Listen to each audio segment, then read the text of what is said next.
शेख सादी का एक वाकया मैं आपके साथ डिस्कस करता हूँ। अपनी किताब गुलिस्तान शेख सादी में उन्हें तज़किरा किया है इसका। कहते हैं एक रात में सोया हुआ था, मेरे ख्वाब में 2 फरिश्ते आए और वो मुझे आके कहते हैं कि आइए चलिए हम आपको जन्नत और दोज़ख की सैर कराते हैं। शेख कहते हैं मैं ख्वाब में घबरा गया कि क्या मतलब है जन्नत और दोज़ख की सैर कराते हैं। कहते हैं बहरहाल जाना पड़ा, खुदा ने भेजे थे, फरिश्ते थे, चल पड़ा उनके साथ। कुछ दूर जाने के बाद वो मुझे कहते हैं कि आइए चलिए हम आपको पहले दोज़ख की सैर कराते हैं। शेख कहते हैं कि दोज़ख का एक खाका मेरे जहन में बना हुआ था कि बहुत बड़ी सी जगह होगी, उसमें लोग होंगे, उसमें आग लगी हुई होगी और लोग जल रहे होंगे। कहते हैं वो सुन के घबराहट होने लगी तो चल पड़ा मैं उनके साथ। जब मैं वहां पहुंचा तो वहां का एक बड़ा अजीब ही मंजर था। वो मंजर ये था कि एक बहुत बड़ा सा हॉल है, उसके बीच में एक बहुत लंबी सी टेबल लगी हुई है, दोनों अतराफ लोग बैठे हुए हैं, सामने उनके सूप रखे हुए, सूप में चमचे। इन लोगों ने सफेद रंग का लिबास पहना है, लेकिन इनका लिबास बहुत गंदा है और चेहरे से ये बड़े कमजोर और लागर लग रहे हैं।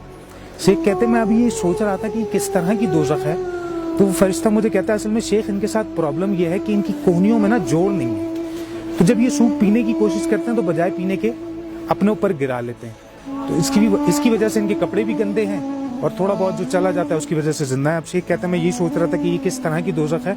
वो मुझे कहता है आइए चलिए हम आपको जन्नत की सैर कराते हैं। शेख कहते हैं जन्नत का भी खाका बना हुआ था कि हरे भरे बागात होंगे, इस तरह के पहाड़ होंगे वहाँ पे और दूध की नहरें बह रही होंगी। तो उस एक्साइटमेंट को लेके वो चले। कहते हैं जब वहां पहुंचा तो वहां का भी यही हाल था।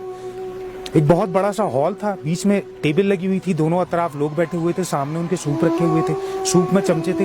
इन लोगों ने भी सफेद रंग का लिबास पहना है, लेकिन इनका लिबास बड़ा उजला और चमकदार है और चेहरे बड़े हसास बसास हैं, आपस में मुस्कुरा रहे, बातें कर रहे हैं। शेख कहते हैं मैं सोचने लगा अच्छा ये सूप पी लेते हैं इसलिए ऐसे और वो नहीं पी पाते इसलिए ऐसे।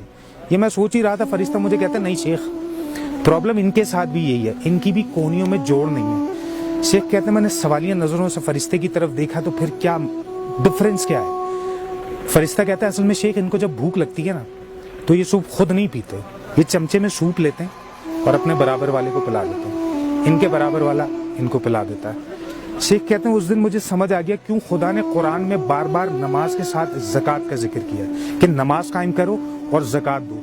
सिर्फ अपने लिए नमाज पढ़ने से मसला हल नहीं होगा। तो इस कहानी का मैसेज ये है कि जन्नत और दोज़ख में जो डिफरेंस है ना, दोज़ख के लोग ये सोच रहे थे कि मैं अगर बराबर वाले को पिला दूंगा तो मैं क्या पीऊंगा। जन्नत के लोगों ने ये सोचा कि मैं खुद नहीं पी रहा तो मैं बराबर वाले को तो पिला दूं। सिर्फ इतना सा डिफरेंस है माइंड सेट का।